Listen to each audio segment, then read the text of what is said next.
Aku melihatmu pertama kali di kampus saat kuliah pagi. Kamu duduk di barisan depan, mencatat dengan tekun. Aku terpesona oleh konsentrasi dan kecerdasanmu. Sejak itu, aku sering melihatmu di kampus. Aku suka cara kamu tersenyum saat menjawab pertanyaan dosen, dan cara kamu berdiskusi dengan teman-teman. Aku ingin mendekatimu, tapi aku takut kamu tidak merasa sama, atau aku tidak cukup baik untuk kamu. Aku sering membayangkan apa yang akan terjadi jika aku berbicara denganmu. Aku ingin tahu apa yang kamu pikirkan tentang kehidupan ini, apa yang kamu sukai dan yang enggak kamu sukai. Suatu hari aku melihatmu di perpustakaan. Kamu sedang membaca buku favoritku. Aku ingin mendekatimu dan berbicara tentang buku itu, tapi aku ragu-ragu. Aku hanya ingin menikmati momen-momen kecil bersama kamu dari jauh. Aku ingin melihat kamu tersenyum dan aku ingin merasa bahagia karena kamu ada dekatku. Mungkin suatu hari nanti aku akan menemukan keberanian untuk mendekatimu dan mengungkapkan perasaanku. Beberapa hari kemudian, aku lihat kamu lagi sendirian di taman kampus. Ini kesempatan yang kutunggu-tunggu.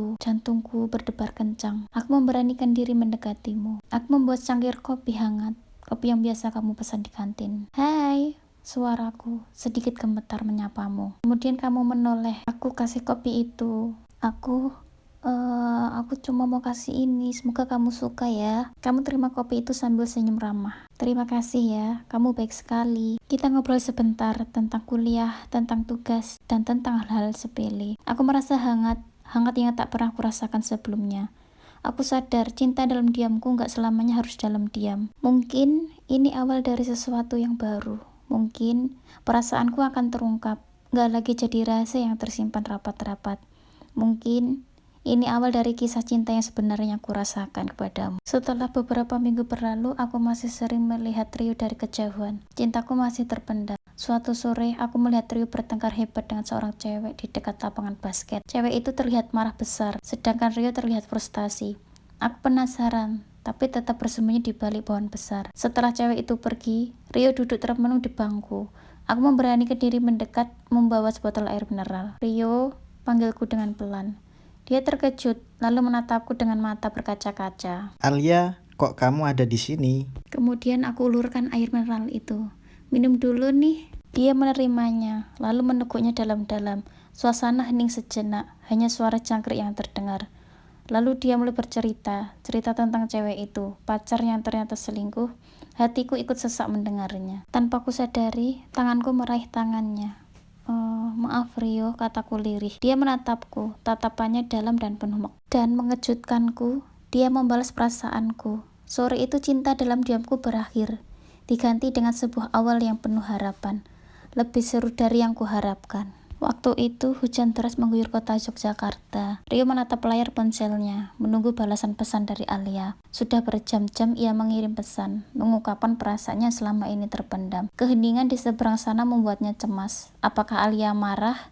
Atau mungkin ia merasakan hal yang sama. Tiba-tiba ponselnya bergetar. Sebuah pesan masuk dari Alia. Rio menahan napas, jari-jarinya gemetar saat membuka pesan tersebut. Kalimat demi kalimat dibaca dengan hati-hati. Senyum tipis mulai terukir di bibir Rio. Alia membalas pesan perasaannya. Ia juga menyimpan perasaan yang sama sejak dulu. Aku juga mencintaimu, Rio, tulis Alia. Kalimat sederhana itu mampu menggetarkan seluruh jiwa Rio. Hujan di luar seakan ikut merayakan kebahagiaan mereka. Rio membayangkan Alia sedangkan tersenyum di balik jendela kamarnya, merasakan hujan yang sama seperti dirinya. Besok kita ke Malioboro ya. Rio membalas pesan Alia. Ia ingin segera bertemu, ingin merasakan kehangatan sentuhan Alia, ingin berbagi cerita dan tawa di bawah langit Yogyakarta yang indah. Cinta mereka yang selama ini terpendam dalam diam, akhirnya menemukan cahaya. Sebuah awal yang baru di bawah guyuran hujan yang membasahi kota dan mencuci bersih segala keraguan dan ketakutan. Malam itu, Rio tertidur dengan senyum yang mengembang di bibirnya, menantikan hari esok yang penuh harap. Minggu telah tiba. Rio dan Alia bertemu di sebuah kafe di dekat Malioboro. Suasana canggung, keduanya gugup dan sedikit kikuk. Mereka saling menatap, mencoba mencari kata-kata yang tepat untuk memulai percakapan. Namun, seiring berjalannya waktu, kegugupan itu perlahan sirna. Mereka berbagi cerita, tertawa bersama, dan menikmati momen indah kebersamaan. Setelah pengakuan perasaan mereka, pertemuan ini menandai awal dari hubungan mereka yang lebih serius dan penuh harapan. Ketika Rio dan Alia sedang menikmati momen kebersamaan, setelah pengakuan yang mereka buat, tiba-tiba teman Rio datang menghampiri mereka. Budi dengan senyum jahil mengungkapkan kebenaran. Kenyataan cinta Rio adalah bagian dari taruhan. Rio tercengang. Alia terlihat kecewa dan marah, merasa dipermainkan. Suasana menjadi tegang, dan pertemuan yang harusnya romantis berubah menjadi penuh ketegangan dan kesedihan. Tak terasa air mata Alia jatuh membasahi pipinya. Dadanya sesak, terasa seperti ada yang mencengkram erat. Kata-kata Rio masih bergema di telinganya. Menusuk hatinya seperti belati. Apa? Taruhan? Semua ini hanya taruhan dalam hati Arya. Rasa sakit yang begitu besar menguasai dirinya. Ia merasa bodoh, begitu bodoh, karena telah percaya pada omongan Rio, telah jatuh hati pada seseorang yang ternyata hanya mempermainkannya. Kepercayaan yang telah ia bangun runtuh seketika, meninggalkan puing-puing kekecewaan yang begitu menyayat. Alia menghapus air matanya kasar. Rasa malu dan sakit hati bercampur aduk. Ia tak menyangka akan berakhir seperti ini. Hatinya hancur berkeping-keping, dan ia tak tahu bagaimana caranya untuk menyatukan kembali. Alia memilih untuk pergi, meninggalkan Rio yang terpaku di tempatnya. Langkahnya gontai, mencoba menahan air mata yang terus mengalir. Ia butuh waktu untuk sendiri, untuk menenangkan hati yang sedang berduka. Di perjalanan pulang, bayangan wajah Rio terus menghantuinya. Semua kenangan indah yang pernah mereka buat bersama kini berubah menjadi racun yang perlahan-lahan menghancurkan hatinya. Ia menyesali semua yang telah terjadi.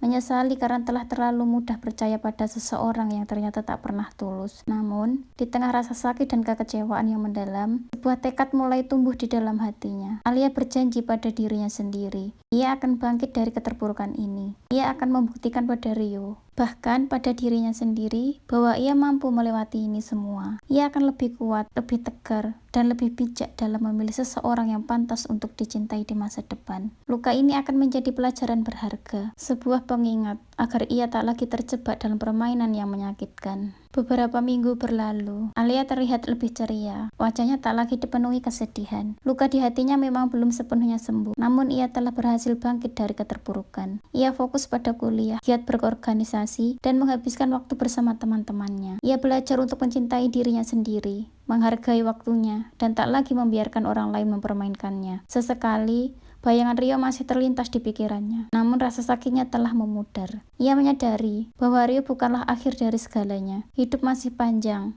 dan masih banyak hal indah yang menunggunya. Alia bahkan sudah mulai membuka hati untuk mengenal orang baru. Namun kali ini, ia lebih selektif dan berhati-hati. Ia belajar dari kesalahan masa lalu, dan ia yakin akan menemukan seseorang yang benar-benar mencintai dengan tulus. Kisah cintanya dengan Rio telah menjadi pelajaran berharga. Sebuah bab yang telah ditutup dengan rapih dan disimpan dalam lembaran kenangan. Kini, Alia siap untuk membuka lembaran baru yang penuh dengan harapan dan kebahagiaan.